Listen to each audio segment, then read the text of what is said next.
E aí, pessoal, vamos continuar falando aqui sobre florestas, estepes e pradarias.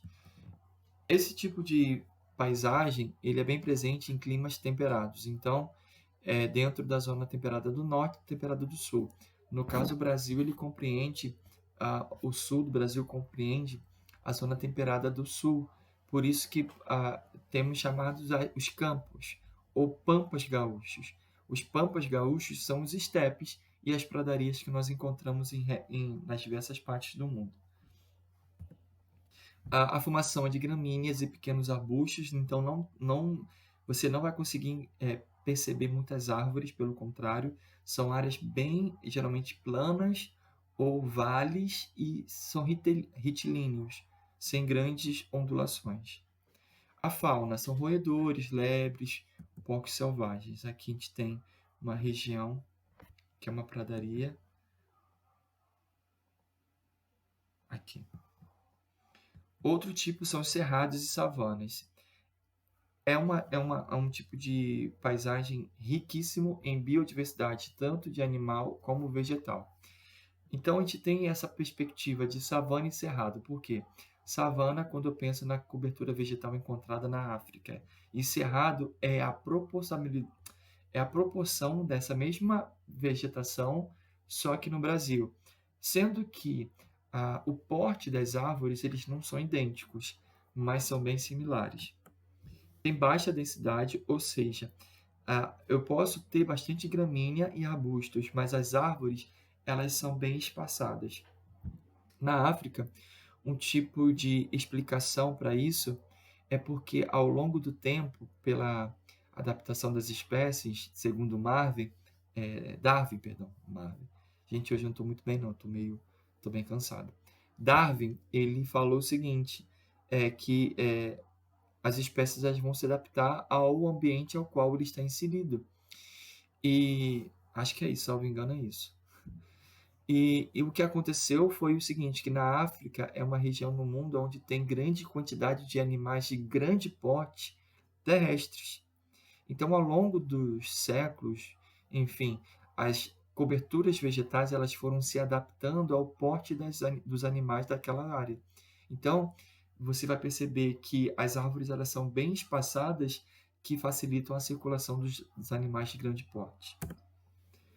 As raízes são profundas, podem chegar até 20 metros de profundidade, porque são regiões onde eu não tenho, tanto no Brasil como na África, abundância de umidade atmosférica. São profundas e desenvolvidas. Na savana é um habitat de animais de grande porte. No Brasil, o cerrado ele é habitat de tamanduá-bandeira, tatu, gavião, ema, entre outros. Então, em devidas proporções, tanto no cerrado quanto na, na África, há uma grande diversidade de fauna também. Aqui eu tenho uma savana e aqui eu tenho um cerrado. Vocês percebam que é bem similar a paisagem. Desertos e semidesertos, e aqui também a gente tem um aspecto parecido que é o semiárido brasileiro, a caatinga. Ela é já uma paisagem totalmente adaptada à escassez de umidade, pouca vegetação e também, além de ser pouca vegetado, ela é bem espaçada. A fauna já são animais peçonhentos, escorpiões, cobras e alguns animais que também se adaptam à escassez de água, como camelos, gatos do deserto. Aqui eu tenho um deserto, um outro deserto já com uma vegetação, e aqui eu tenho a caatinga. Outro tipo de paisagem é a tundra. A tundra ela é bem típica de regiões nórdicas do hemisfério norte. Então é uma região onde o clima não é tão frio como na região polar sul, por isso ainda é possível encontrar vegetações bem rasteiras nos solos permafrost. Solos permafrost, como o próprio nome diz, perma, permanentemente, e frost, gelo. Então é um solo permanentemente congelado. Então durante o inverno é possível de ter uma camada grossa de gelo por cima de uma vegetação, e aí quando chega o verão que há um degelo, aparecem os musgos e os linques.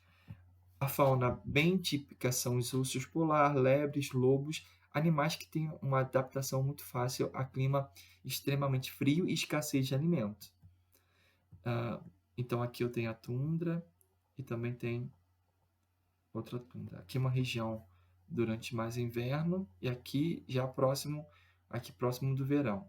Aqui seria o outono indo para o inverno, aqui já mais o verão. Floresta de coníferas ou taigas. Ocorre em clima subpolar. Aqui no Brasil nós temos a floresta de coníferas, que seria a floresta de araucária. De coníferas, não, perdão. Floresta de araucárias.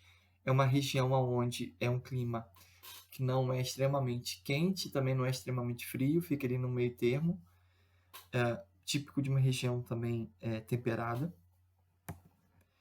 Há uma pequena diversidade de espécies e, na sua maioria, a vegetação ela é composta por pinheiros. Por que pinheiros? Porque no período do inverno, a copa da árvore do pinheiro ela é em cone, ela é em triângulo, ou seja, não acumula neve, então faz com que a planta não morra. Se eu pego uma árvore, uma vegetação tipicamente de uma região equatorial, onde a copa é larga, no inverno, possivelmente a árvore não sobreviveria por causa do acúmulo da neve. A fauna são ursos e esquilos, e aqui eu tenho uma região de floresta de coníferas ou taiga no inverno e no verão. Outras são as temperadas, típica de clima temperado. Elas vão ter as estações do ano bem definidas, primavera, verão, outono e inverno. A folhagem é caducifólias. É interessante porque é um tipo de vegetação que se adapta à escassez de água, então, e de iluminação também. Então, essas vegetações durante o verão e o outono, até o início de outono, elas têm toda a folhagem. Já para o meio e para o final do outono, elas começam a perder a sua folhagem para poder facilitar o acúmulo de alimentos ou a extração de alimentos, porque quanto maior a quantidade de folhas, mais nutrientes aquela planta precisa ter. Quanto menos quantidade de folhas, menos nutrientes ela precisa absorver. Então, fazer aquela paisagem meio avermelhada. Isso aqui a gente tem muito na parte do Canadá, Estados Unidos e alguns outros países da Europa. Florestas mediterrâneas são presentes em regiões, o verão é quente e seco e o inverno é chuvoso. Formação de árvore de pequeno porte, folhagem grossa, e também acontece muito um fenômeno chamado que é os incêndios. Essas florestas que durante o período de estiagem, de seca no verão, acabam se tornando altamente inflamável. Aconteceu muito na Austrália, acontece muito nos Estados Unidos e também até no sul da Europa. São esse tipo de vegetação aqui. Então é isso, pessoal. Peço para vocês estarem atentos a todas as informações. Solicito que vocês façam as anotações, tirem as dúvidas na nossa live e vá lá na plataforma pegar a atividade da semana e também o gabarito da semana passada, tá ok? Fiquem com Deus, se protejam e até a próxima. Um abração.